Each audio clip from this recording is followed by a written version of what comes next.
Very good morning to all. So நம்ம இதில் பார்த்தீங்கன்னா மத்திய கூட்டுறவு வங்கி மற்றும் மாநில ஆட்சேர்ப்பு நிலையத்தின் மூலிமா தலைமை மாநில கூட்டுறவு வங்கி, ஸோ இந்த 2 வங்கிகளுக்குமான ஆட்சேர்ப்பு அறிவிப்புன்றது நமக்கு கூடிய வந்து வரப்போகுது. நாளைய மறுநாள், ஸோ 6ஆம் தேதி நோட்டிஃபிகேஷன் அப்படின்றது அவங்க கொடுத்த இன்டிமேஷனில் வந்து இருக்குது. அதேமாதிரி எழுத்துத் தேர்வு நேற்று வெளியான செய்தித்தாளில் வந்து இந்த எழுத்துத் தேர்வு அறிவிப்புன்றது செப்டம்பர் மந்த்னு தவறுதலாக பிரிண்ட் ஆகி கொடுத்துருக்கலாம். ஸோ நமக்கு அஃபிஷியல் நோட்டிஃபிகேஷன் 6ஆம் தேதி வந்த பிறகு நம்ம இதை பற்றி நம்ம ஃபுல்லாக பார்க்கலாம். ஏன்னா அந்த 10 நாட்களுக்குள்ளே தேர்வு அறிவிப்புன்றது எப்போவுமே இருக்காது, 1 மாத காலம் அப்படின்றது இருக்கும். அக்டோபர் மந்தில் தான் நமக்கு அஃபிஷியலான அந்த ஜிஓ படி வந்து இருந்தது. ஸோ ஜிஓனா அந்த ஆர்டர் படி, கவர்மெண்ட் ஆர்டர் கிடையாது, அவங்க கொடுத்துருக்கிற ஒரு ஷெடியூல் டேட் படி அதை நம்ம கன்க்ளூஷன் பார்க்கும்போது நமக்கு அக்டோபர் மந்தில் தான் இருக்குது. நமக்கு நாளைய மறுநாள் நமக்கு நோட்டிஃபிகேஷன் வந்தது பிறகு ஃபுல் வியூ என்னன்றதை நம்ம தெரிஞ்சுக்கலாம் அதிலேயே. ஸோ எக்ஸாமினேஷன் டேட் எப்போ என்ன விவரங்கள்ன்றது நோட்டிஃபிகேஷன் தெளிவாக கொடுத்துருப்பாங்க, நம்ம பார்த்து தெரிஞ்சுக்கலாம். ஜஸ்ட் வந்து நம்ம இப்போ பார்ட் ஆஃப் வீடியோஸ் தொடர்ந்து பார்த்துட்டே இருக்கோம். அந்த வகையில் பார்க்கும்போது இது பார்ட் 3க்கான video. Previous set of question paper Thoothukudi மற்றும் திருநெல்வேலியில் நடந்த டிஆர்பி மூலியமாக நடத்தப்பட்ட தேர்வுகளில் தேர்வுத்தாள் வினாத்தாளை வந்து நம்ம டிஸ்கஸ் பண்ணுறோம். ஸோ இதை வச்சு தேர்வினுடைய தன்மை எப்படி இருக்குன்றத ஒரு அனாலிசிஸ் வர முடியுன்றதுனால தான் நம்ம ப்ரீவியஸ் செட் ஆஃப் கொஷின் பேப்பரை வந்து வியூ பண்ணி பார்த்துட்ருக்கோம். அந்த வகையில் பார்க்கும்போது இது பார்ட் 3க்கான வீடியோன்றதை பார்த்துட்டு ஃபுல்லாக பார்ட் 2 வீடியோ 2 வீடியோ பார்க்கல அப்படின்னா இது மேலே உள்ள வீடியோஸ் வந்து பார்த்துட்டு அதுக்கு பிறகு நீங்கள் இந்த வீடியோ கண்டினியூ பண்ணுங்கள். கண்டிப்பாக தேர்வுகளில் வந்து கேள்விகள்ன்றது ரிப்பீட்டட் கொஷினாக ப்ரீவியஸ் செட் ஆஃப் கொஷின் பேப்பரில் வந்து கேட்பாங்க. அதனால் அதையும் வந்து வியூ பண்ணி பார்க்கணும் நீங்கள். ஸோ டெலிகிராம் லிங்க் வந்து டிஸ்கிரிப்ஷனில் இருக்குது. ஜாயின் பண்ணாதவங்க டெலிகிராம் குரூப்பில் வந்து ஜாயின் பண்ணிக்கோங்க. அதில் previous set of question paper வந்து நம்ம ஆல்ரெடி கொடுத்துருக்கோம். ஸோ பிடிஎஃபாகவே கொடுத்துருக்கோம், வேணுங்கிறவங்க டேரெக்டாகவும் வந்து பார்த்துக்கலாம். இதில் வந்து நம்ம பார்க்கலாம். கூட்டுறவு கொள்கைகள் டேஸ் மாநாட்டில் வகுக்கப்பட்டன. கூட்டுறவு கொள்கைகள் மான்செஸ்டர் மாநாட்டில் வகுக்கப்பட்டன. கூட்டுறவு நகர வங்கி ஒரு சொத்தை செயல்படாதது என வகைப்படுத்த வட்டி மற்றும் அசல் தவணை எவ்வளவு காலத்திற்கு மேல் கட்டப்படாமல் இருத்தல் வேண்டும். கூட்டுறவு மற்றும் நகர வங்கி ஒரு சொத்தை செயல்படாதது என வகைப்படுத்த வட்டி மற்றும் அசல் தவணை எவ்வளவு காலத்திற்கு மேல் கட்டப்படாமல் இருத்தல் வேண்டும். 90 நாட்கள். ஸோ இந்த மாதிரி டேஸ் சம்மந்தமாக வந்தது அப்படின்னா கொஞ்சம் அந்த கொஷினை ரிப்பீட்டடாக நோட் பண்ணி வச்சுட்டு ஆன்சர் பண்ணுங்கள். இந்த மாதிரி நாட்கள், அப்புறம் வந்து எந்த பிரிவு, இந்த மாதிரிலாம் நிறைய கேள்விகள்ன்றது கேட்பாங்க. ஸோ டிஆர்பியில் கூட ரொம்ப டெப்த்தாக இல்லைனாலும் நமக்கு இந்த கம்மிங் டிசிசிபியும் அந்த எஸ்ஆர்பிலையும் அந்த ஆண்டுகள், அப்புறம் நாட்கள், அப்புறம் வந்து பிரிவு, சட்டப்பிரிவு என்ன, வருடம் என்னன்றதெல்லாம் நிறைய கொஷின்ஸ் வந்து கேட்பாங்க. டேஸ் தற்போதைய நெருக்கடிகள் அல்லது பிரச்சனைகளுக்கு மட்டுமே எதிர்வினையாற்றும் முடிவில்லாத வலையில் சிக்காமல் நிறுவனத்தின் எதிர்காலத்தை வடிவமைக்க மேலாளருக்கு உதவுகிறது. திட்டமிடுதல். ஸோ திட்டமிடுதல் தற்போதைய நெருக்கடிகள் அல்லது பிரச்சனைகளுக்கு மட்டுமே எதிர்வினையாற்றும் முடிவில்லாத வலையில் சிக்காமல் நிறுவனத்தின் எதிர்காலத்தை வடிவமைக்க மேலாளருக்கு உதவுகிறது. தேசிய கூட்டுறவு வளர்ச்சி நிதி எந்த 5 ஆண்டு திட்டத்தின் கீழ் நிறுவப்பட்டது? தேசிய கூட்டுறவு வளர்ச்சி வங்கின்றது முதல் 5 ஆண்டு திட்டத்தின் கீழே நிறுவப்பட்டது.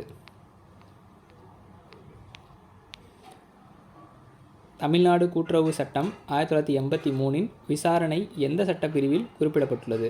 தமிழ்நாடு கூட்டுறவு சட்டம் வந்து பார்த்திங்கன்னா கூட்டுறவு சங்க சட்டம் 1983 விசாரணை எந்த பிரிவின் கீழ் குறிப்பிடப்பட்டுள்ளதுன்னா 81. விசாரணைன்றது பிரிவு 81.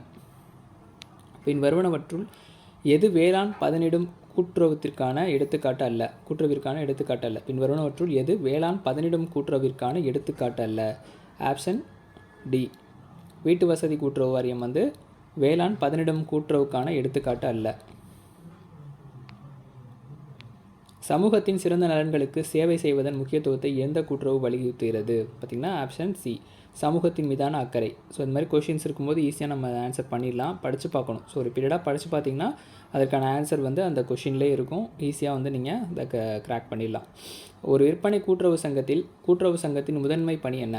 ஒரு விற்பனை கூட்டுறவு சங்கத்தில் கூட்டுறவு சங்கத்தினுடைய முதன்மை பணி மார்க்கெட்டிங் கோஆப்ரேட்டிவில் வந்து ப்ரைமரி ஃபங்க்ஷன் என்னன்னு கேட்டிருக்காங்க. இதில் வந்து தயாரிப்புகளை வந்து ஊக்குவித்தல் மற்றும் விற்பனை செய்தல், promote and selling of products. So promotion and selling of products தான் ஒரு ஊக்குவிக்கிறது. அதாவது விற்பனை கூட்டுறவு சங்கத்தில் மார்க்கெட்டிங் கோஆப்ரேட்டிவில் வந்து ஊக்குவிக்கிற முதன்மை பணி வந்து அந்த ப்ராடக்டை வந்து ப்ரமோட் பண்ணணும், ஊக்குவித்தல் மற்றும் விற்பனை சேல்ஸும் பண்ணணும் அப்படின்றது தான் அதனுடைய முக்கியமான சாராம்சமாக இருக்குது. அடுத்த கொஷின். டேஸ் என்பது தங்கள் பொருளாதார நலனை மேம்படுத்துவதற்காக சமூகத்தின் அடிப்படையில் மனிதர்களாக தானாக முன்வந்து ஒன்றாக இணைந்திருக்கும் அமைப்பின் ஒரு வடிவம். ஸோ இந்த மாதிரி கொஷின்ஸ் வந்து மீனிங் இல்லாமல் கண்டினியூவேஷனாக இருந்தது அப்படின்னா நல்லா ரிப்பீட்டடாக படித்து பாருங்கள். பொருள் உள்ள மாதிரி நீங்கள் அதை புரிஞ்சுக்கிட்டு ஆன்சர் பண்ணுங்கள். ஸோ ஏன்னா ஒரு ஒரு வேர்டு ஒரு ஃபுல்லாகவே சென்டென்ஸ் வந்து கொடுத்துட்டாங்கன்னா என்ன அது மீனிங்கே இல்லாமல் இருக்குது, என்ன ஆன்சராக இருக்குன்ற ஒரு கன்ஃபியூஷனுக்கு வருவோம். அப்படி இருக்கும்போது நீங்களாக அதுக்கு மீனிங் ஸோ எக்ஸஸாக உள்ளது ஆனால், ஆகையால் இந்த மாதிரியான ப்ரொனன்சியேஷனை வந்து நீங்கள் போட்டு அதை யூஸ் பண்ணிங்க அப்படின்னா ஈஸியாக உங்களுக்கான ஆன்சர்ஸ் அது கிடச்சிரும். டேஸ் என்பது தங்கள் பொருளாதார நலனை, இந்த இடத்துல என்பதுன்றதை விட்டுட்டு தங்கள் பொருளாதார நலனை மேம்படுத்துவதற்காக சமத்துவத்தின் அடிப்படையில் மனிதர்களாக தானாக முன்வந்து ஒன்றாக இணைந்திருக்கும் அமைப்பின் ஒரு வடிவம் என்ன அப்படின்ற மாதிரி, என்னன்ற ஒரு வேர்டை நீங்கள் யூஸ் பண்ணிங்கன்னா என்ன அப்படின்ற ஒரு இது வந்து கூட்டுறவு அப்படின்றது நமக்கு மீனிங்காக இருக்கும். ஆப்ஷன் ஏ கூட்டுறவு.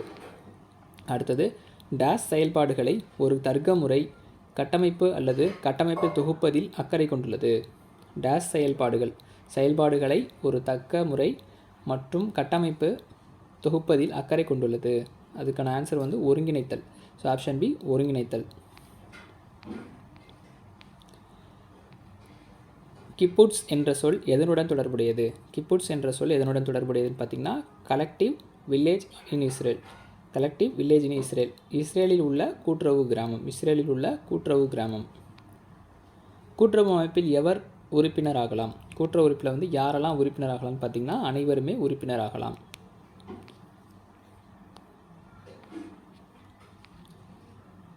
லுசாட்டி நகர்ப்புற கூட்டுறவு இயக்கம், வலம்பர்க் கிராமப்புற கூட்டுறவு இயக்கம் எந்த நாட்டை சேர்ந்தவை?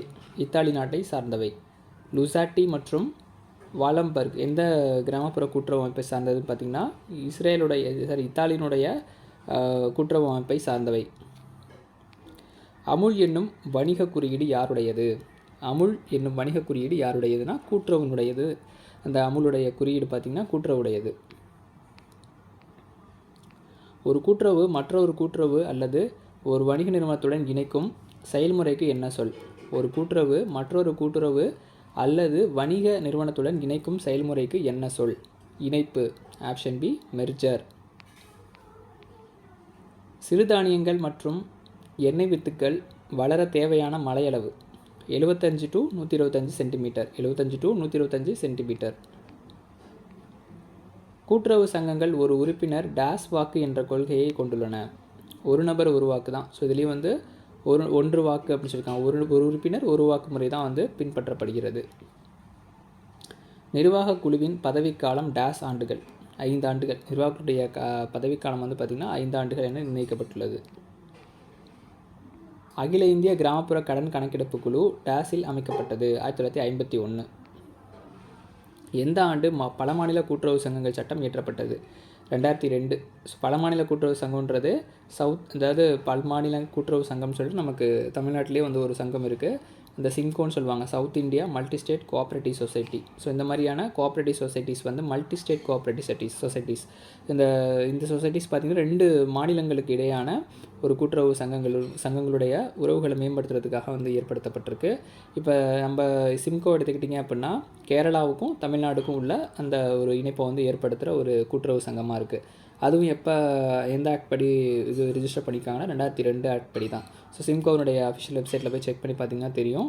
மல்டி ஸ்டேட் கோஆப்ரேட்டிவ் சொசைட்டின்னு இருக்கும். தமிழ்நாட்டிலே இந்த மாதிரி சொசைட்டிஸ் வந்து இருக்குது.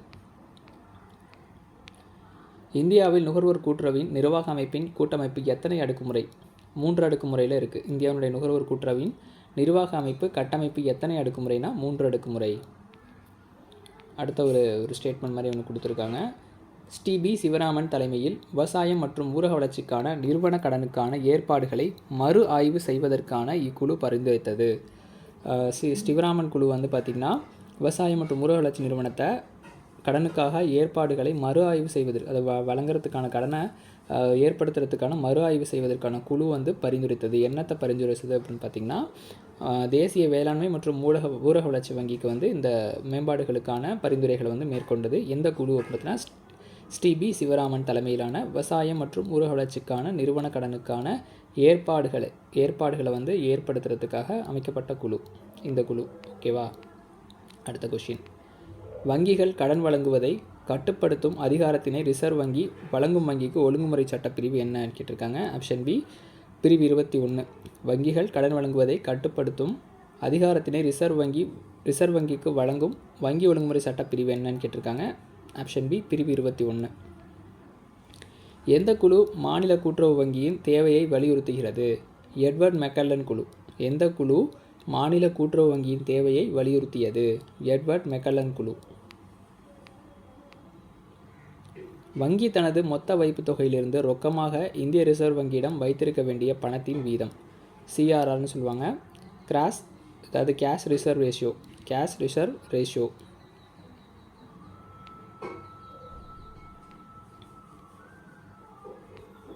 இரண்டாவது அனைத்து இந்திய கூட்டுறவு சங்க சட்டம் இயற்றப்பட்டது எப்போன்னு பார்த்தீங்கன்னா 1912. இரண்டாவது அனைத்து இந்திய கூட்டுறவு சங்க சட்டம் இயற்றப்பட்டது 1912. இதெல்லாம் நோட் பண்ணி வச்சுக்கோங்க. இந்த மாதிரி சட்டப்பிரிவு, சட்டம், வருஷம் அந்த மாதிரி கொடுக்கும்போது ரொம்ப இம்பார்ட்டண்ட்டாக ரிப்பீட்டடாக கேட்பாங்க.